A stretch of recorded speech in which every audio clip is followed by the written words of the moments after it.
За сайн байцгаана уу? Сүүл 언니들 сайн байцгаана уу? Солонгост 12 жил амьдарч байгаа Нара байна. Сайн байна уу? Сүүлд 13 жил амьдарсан Нам байна. Нара байна. За хоёлаа яагаад юм ууссан юм бэ? Өнөөдөр энэ Солонгосын үндэсний нэг гэл юм руу явах гэдэг юм да тий? Өнөөдөр Солонгосын уламжлалт үндэсний зүйлүүдийг та бүхэндээ харуулах гэдэг шиг байна бит хоёр. Цаг агаарчаас их гоё дулаахан болсон байна тий. Тийм байна. Хавар ирээд гоё дулаахан болж байна тий? Өнөөдрийн хувцас бас хүмүүс харуулъя тий.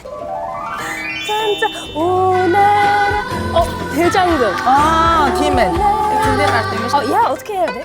яаж үжилээ? 이렇게는 아닐 걸. За тэгвэл олон юм байхгүй гэж. Жишин дээр очиж уулзцгаая. За өнөөдрийн зочин байна ямар хүн байх юм бол доо ямар хүсэлт өгөх юм бэ? Ямар хүсэл тааж бид хоёрыг ханшны явуулах юм бол доо? Тий. За За сайн бацгаана уу. Сайн байна уу? За сайн уу. Наа гацаа гэдэг. За би ингээд сөүлтэй Солонгост 3 сар болж байгаа. Оо 3 сар болж байгаа юм. Удаагүй юм биш тий. Хэцүү ямар гоё Солонгоос ирэх. Бас тэгээд нөгөө өөр орчин болохоор бас мэдгүй чадахгүй зүйл бас жамгүй тохиолж байна. Өнөөдөр тэгээд яг ямар хүсэл тавихаар хоёр хичээгээ хаагаад ирв? За өнөөдөр бол надад бас ингээд хэлний бэлтгэл би сууж байгаа. Тэгээд хичээл олон цагаар хийх юм уу энэ байдлаас болоод хүзүү нуруу бас их цамгүй чилж өвдөх тийм асуудалтай бас тэгээд хаана амтхаа бас сайн мэдэхгүй. Тэгээд хоёр хичээг сөүлд байдаг гэж сонсоод тэгээд зариад ирлээ. Хүний газар өвдөгч та хамгийн хэцүү шүү ганцаараа тийм ээ. Чи яг зөв газар ирсэн байна. Зөв хүмүүс дээр ирсэн байна. За тэгвэл ер нь бол ингээд Солонгост хаана өвж байгаа мэдгүй эсвэл ингээд хаана очихоо ер нь Солонгосын эмнэлэгч айгүй олон төр шүү дээ тий. Одоо жишээлбэл нөгөө хүзүү өвдөд мөрч хэлж гин гут нь дотрын эмнэлэг явах хэрэгтэй юм уу? Эсвэл гэмтлийн эмнэлэг явах хэрэгтэй юм уу? Эргэлздэг айгүй ойролцоо нөгөө эмнэлгүүд нь. Тэгэхээр тэр чиглэлүүдийг нь бас сайн ялах юм байна тий. За тэгвэл өнөөдөр бас анх хоёроо дамжуулаад монголчуудаа ч гэсэн тий яг иймэрхүү одоо шинж тэмдэгтэй үе таана очих вэ гэдгээр бас очдог нэг эмнэлэг байдаг. Тэр ямар эмнэлэг вэ гэдгээр одоо манай монголоор Солонгосын уламжлалт эмнэлэг буюу Ханион гэж байдаг аахгүй юу. Тэгэхээр Ханион гэдэг нь болохоор Солонгосын одоо яг уламжлалын аргаар эмчилдэг. Зүү төөнүүр тавьж биеийг нь одоо нөгөө жилээг нь гаргаж нурууг нь одоо ингэж байрж өгдөг тийм одоо уламжлалт аргаар эмчилдэг. Тэрийг солонгочууд өөрсдөө ингэж жил болон хөгжүүлээд ангаах ухааны одоо шинжлэх ухаантай хослуулаад явдаг тийм эмчилгээний эмнэлэг газар байдаг байхгүй юу. Тэгэхээр тийчээ бас чамайг авч очиод бүгнээр танилцуулъя гэж бодож байна. Өнөөдөр битүүрийн өмсөн хувцас гэсэн ийм учиртай юм байна тийм ээ. Хоёроо дагуулад Ханион буюу Солонгосын уламжлалт эмнэлэг хандлагатай. 어디가 불편해요? Хүзүү болоо. 네. Нуруу их өвдөж байна. 책을 많이 봐요? Тэр нь бас их суугаа очин их удаан халаа. 이게 바른 자세로 있으면 안 아픈데 조금 이렇게 아프거나 이렇게 하면 많이 목이 아파요. 어떤 스트레스를 많이 받고 있네요. Тэр нь бол их байгаа. 지금 한국에 온 지 지금 3개월밖에 안 되고 3개월 됐어요? 네, 타지에 이제 혼자 와 있어가지고 이렇게 아픈 데는 일단은 약보다도 침 들어봤어요? 네, 목 같은데 침 좀 맞으면 되는데 침 좀 마시겠어요? Сүүл сонсчихсан болохоос энэ нөөдлөө бас хийж үзүүлээ. 배 그렇게 안 아파요? 아프지는 않고 약간의 통증만 있는 거지. 막 찌르 그렇게 뭐 참을만 해요. 한번 경험 한번 해보세요. 목에 그 근육이 굉장히 뭉쳐 있거든요. 그래서 목의 긴장을 풀어주는 풍지혈에 침을 양쪽에 두 군데 넣을 겁니다. 어때요, 감각이? 따끔해요? 팔에는 왜 넣으시는 거예요? 다 경혈이 연결돼 있어요. 우리 몸에. 네. 우리 몸에 혈액 순환을 시켜주는 가장 기본적인 침 합곡입니다. 이게 네. 약간 따끔할 겁니다. 자, 박지르 옥디쇼. 혹시 저희 이제 외국 분들 중에서 그 어려운 무거운 짐을 많이 드시거나 좀 힘든 일 하시는 분들이 좀 많아요. 네. 그분들이 이렇게 어깨가 아프거나 허리가 아프다는 분들이 많은데 그분들도 와서 그러면 침 치료를 받으면 되나요? 그냥 그런 분들은 근육에 네. 뭉치는 거죠. 근육이 네. 힘이 드니까 그 염증이 생기고 그래서 통증이 오는 거고 그런 치료는 이제 다른 치료가 방법이 있는 거죠. 네. 그러면 한 번 한의원에 오면은 보통 몇 번 정도 지속 치료를 받는 게 효과적일까요? 일주일에 네. 한 2번, 3번 해가지고 네. 한 보름 정도 치료를 했죠. 이 빨간 불의 효과는 뭐예요? 아, 이게 적외선이요. 적외선을 줘서 근육에 그 혈액순환을 더 시켜줍니다. 아, 더. 자, 봤어라. 봤어. 수고했어요. 땀고요. Сонирхолтой байлаа. 아하. Одоо бас зүг бас гайгүй тийм ээ. 뭐 한번 돌려봐요. 후주가 эргэлээд үсттэй. жоохон хөнгөн санагдчихна. 좀 편안해졌죠? 더 가벼워진 것 같다고. 네.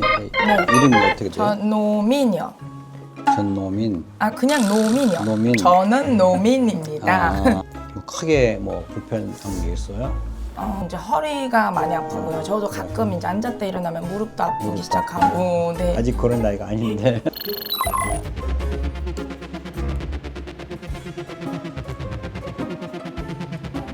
굉장히 맥이 굉장히 약하네요. 심장이 내 몸을 끌어갈 수 있는 그런 기능이 많이 딸리는 거죠. 자동차로 말하면은 엔진이 굉장히 많이 힘들어한다는 얘기죠. 애기 접종.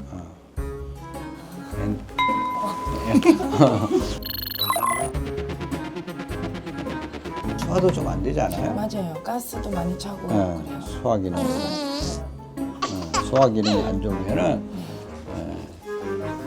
우리 몸에서 배출이 안 되니까 거기서 부패물이 생기면서 거기서 아모니아 요즘에 가스가 맞아요. 생성되니까 번개가 나오는 건데 변비도 조금 오고 있어요.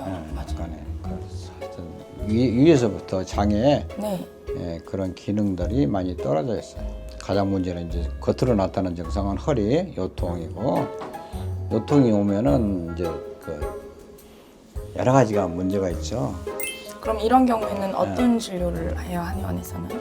한의원에서 이런 쪽에는 이제 거의 약으로 이제 먹는 거죠. 이거는 거의 한국에서도 봄이 안 돼요. 한약은. 샘약은 안 되고 이제 침 이런 건 보험이 되고 이런 약들은 뭐 한제 한 보름 정도 해가지고 한 25만 원 정도. 그러면 그 사람에게 다 맞춤식으로 약을 예, 만들어 다 주시는 다른 거죠. 그건 이제 만들어 놓은 게 아니고 100명이면 100명 다 약이 다른 거죠. 그렇죠. 맞춤 약이죠. 그럼 침 넣고 이런 거는 이제 보험이 들어가고 네, 보험 약 되는 거죠. 따로 처방하게 되면 이제 예, 보험이 안 되는 예, 거죠. 보험은 거의 지금 안 되는데 몇 가지 되는 약은 있는데 전반적으로 안 된다고 보시면 돼요. За өнөөдөр энэ кафе ахгүй ерөнхийдөө одоо цай, кофений газар ахгүй. Гэтэ зүгээр ингийн кофе шоп ч юм уу кафе биш. Яг энэ саяны нөгөө хэдүүлээ үзүүлээд гараад ирсэн уламжлалт имлэг байгаа тест. Тэр уламжлалт имлэгийн бас явуулт үйл ажиллагаа явуулдаг кофе шоп, кафе ахгүй цайны газар ахгүй. Тэгвэл энэ одоо яг бид нарт эрүүл мэндэд хэрэгтэй цайнуудыг бас сая өгсөн. Тэгээ хэдүүлээ бас ууя. За чиний хувьд ямар санагдав? Одоо уламжлалт имлэг анх удаа үзүүлж байгаа шүү дээ. Монголд үзүүлчихсэн юу? Монгол улсаар энэ бас үзүүлж байгаагүй. Тийм үү? Энэ анхны тохиолдол л тэгээд тэгэхээр бас төсөөснөөс амар ондоолаа. Зүгээр л энгийн имлэг шиг бас бодсон чинь бас боломжтой гэхээр бас юм цай хоол бас ингээд нэгэн төлөөр ингээд ийм юм одоо ингээд имчилгээ үзүүлэх нь бол үнэхээр сонирхолтой. Тэгээд бас гоё санагдлаа. Зүү бас тавиулж үзээгүй болохоор бас амар санагдсан. Тэгээд гэтээ яг орчоо гарч байгаа нэг амар өвддөг. Тэгээд ямар ч гэсэн байгаа нь жоохон тэгтээ бас юусэн их амар өвддөг юм билээ. Бис төсөөлөд амар өвдөж байгаа л гэж жоохон сандалсан нэг юм гэсэн. Тэгээ жоохон бие чангалаадсан чинь гайг өвдгөө тэгээ сүлдээ гайваад би тавираад илүү гойлчлаа. Сая манай Аз баярх дээр болохоор нөгөө дандаа цусны эргэлтийн сайжруулах газруудаар зүү тавиад тийм булчингийн судлах цэгүүдэд зүү тавьсан. Тэр нөгөө жоохон хүүхд болохоор бас хэрцэнгуй янз бүрийн хууч өвчин ч гэдэг юм уу байхгүй тийм өвчин баг байгаа хтэй.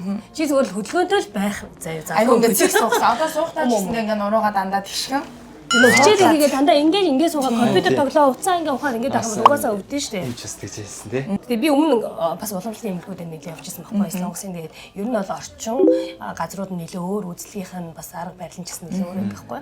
Энэ болохоор яг яг нөгөө нэг гадаад хүмүүс зориулсан ч юм уу бас илүү орчиндөө анхаарсан гоё үзэсгэлэнтэй сайхан Давхар амраад гоё юм тайвшаад гарах.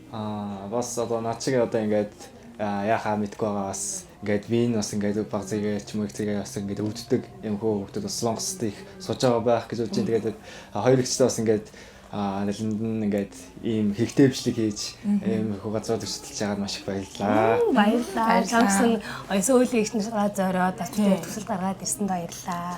Тэгээ та бүхэн маань ч гэсэндээ ямар нэгэн байдлаар одоо сөүлд амьдрахад хүндрэлтэй хэцүү мэдгүй зүйлүүд гарвал тэрний бүр ямар ч сэдв байсан болно. Тэгээ сөүл оны дээр туслах болно шүү. Та бүхэн бас бидний лөө хүсэлтэд илгээгээрэй.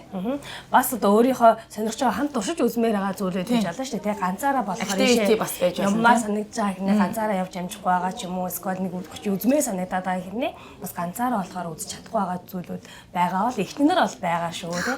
Эхнэртэй бас уулзаад хамтдаа яваарэ гэж хүсмээрээ. Тэгээ өнөөдөр Сөүл онны би Сөүл нунаад боёо солонгосоор нөгөө игч гэдэг чинь ихтэй юм хүмүүс өөрөө хэлдэг тийм. Өнөөдөр ихтэй дүүтэйгээ явж байгаа учраас өнөөдөр Сөүл онны дээр биш Сөүл нунаад боллоо өнөөдөр тийм. За ингээд өнөөдрийнхөө дугаарыг энэ хүрээд өндөрлөе. Тийм. Хүний газар өвдөх бол хамгийн хэцүү. Тэгээд энэ бас ганцаараа ингээд нөгөө яхаа мэдгүй явахгүйгээр бит хоёрыг зорж ирээд хүсэлтэд тавьсан баярлаа. Та бүхэн маань ч гэсэн эрүүл мэнд хамгийн чухал шүү. Ажил хичээл амьдралынхаа хажуугаар эрүүл мэндтэй бас заавал анхаарч байгаарай гэж хэлье. За гурал энэгээрээ зан хийгээд бас хожих бод юм байна. Энэ шууд идчихэж ялна гэсэн чинь өөрлийн юм биш үү те. Чи энэ нөгөө детокс гэдэг биеийн бохирлыг гадагшлуулдаг юм байна. За баярлалаа. Өнөөдөр Сөүл нунаад байлаа. Сөүл нунаад. Баярлалаа.